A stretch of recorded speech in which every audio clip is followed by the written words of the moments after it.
Welcome to Women in Cybersecurity. Today, I'm here with Wendy Thomas, who is President and CEO of Secureworks. Wendy, great to have you here today. Thank you so much. Really pleased to be here. So let's start out with how you got into cybersecurity. What got you into this field and what do you like about it? So I've always been interested in all things global. So anything that had to do with global cultural interaction and that kind of thing, as well as things that are intellectually challenging and have the trifecta of making a positive difference in the world.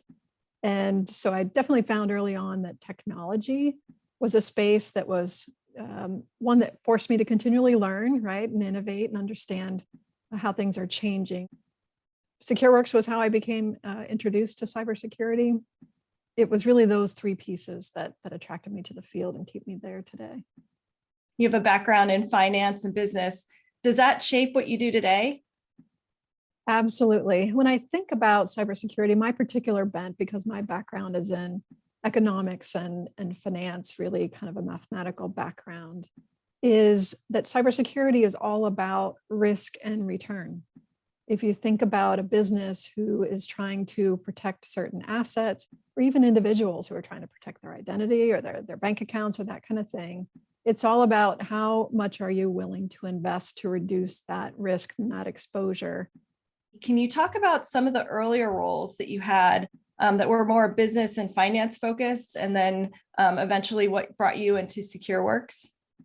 Sure. So interestingly enough, my early career was in the commodities trading business. So I was actually at the Chicago Board of Trade and spent a lot of time in the trading pits. So one of the most interesting things about that early career experience is it's gone.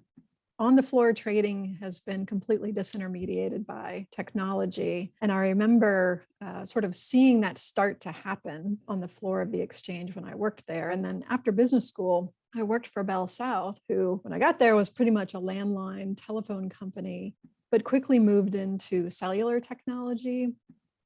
Can you tell me about Secureworks and the roles that you had there when you joined? Absolutely. So I came to Secureworks originally to take the company public. So came in to really build out a finance function for them and an investor relations function. And the space was one that was growing fast, innovating quickly, and just seemed like a great opportunity to grow both professionally and do something great in the world.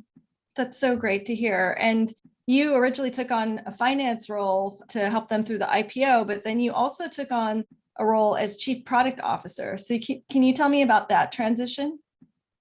Absolutely. I was really looking around at the security industry and how much it had changed in the last 3 or 4 years in particular, and realized that we as a company probably needed to do that innovation, disintermediation thought process around how we were fighting the fight in cybersecurity. And that's when we stepped back to do that. What's the right approach? We've been in the space for 20 years.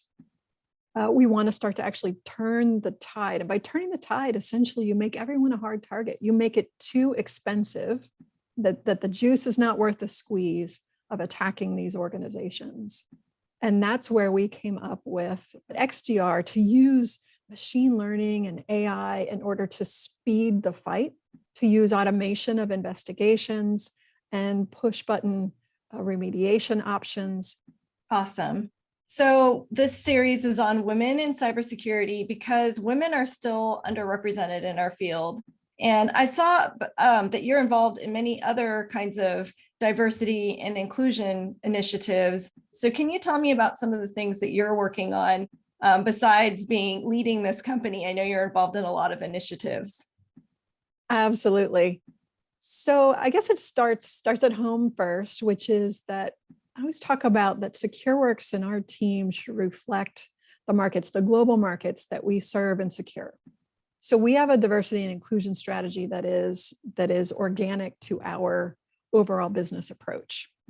We want 50% of our global workforce to be represented by those who identify as women by the year 2030, and 40% of people leaders in that category as well. And so in the last year alone, we increased our overall diversity from 26% to 34%. That's a pretty big move in 1 year. And 24% of our people leaders are women. That's up from 20% in the prior year. Outside of those, I like to spend time on cyber literacy, especially in our elementary schools. Just start young with awareness around cybersecurity. And again, I just think anything that helps us all pull together and support each other in this space and build this community is worth the time. Awesome. Well, Wendy, thanks so much for joining us here today. And thanks to the audience for watching. Be sure to check out the full audio of today's interview, as this is just a video sample and we cover much more in the full video. Follow the series and we'll see you next time for more great interviews of women in cybersecurity. Thanks for joining and see you next time.